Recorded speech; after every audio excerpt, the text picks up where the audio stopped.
Praise the lord. Praise the lord. ఆదికాండంలో ఎన్ని అధ్యాయాలు ఉన్నాయి? 50.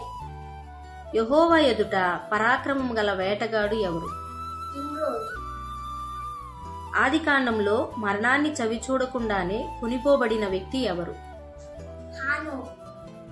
యెహోవా దృష్టి యందు కృప పొందిన వ్యక్తి ఎవరు? నోవాహు. ఒక రాజు పేరు ఒక స్థలం పేరు ఒకటే, అదేమిటి? మేష. అడవి గాడిద వంటి మనుషుడు అని పేర్కొనబడినది ఎవరు? ఇష్మాయేలు. యోసేపు తన సహోదరుల్లో ఎవరిని పట్టుకొని బంధించాడు? షిమియోను. లోతు తండ్రి ఎవరు? హారాను.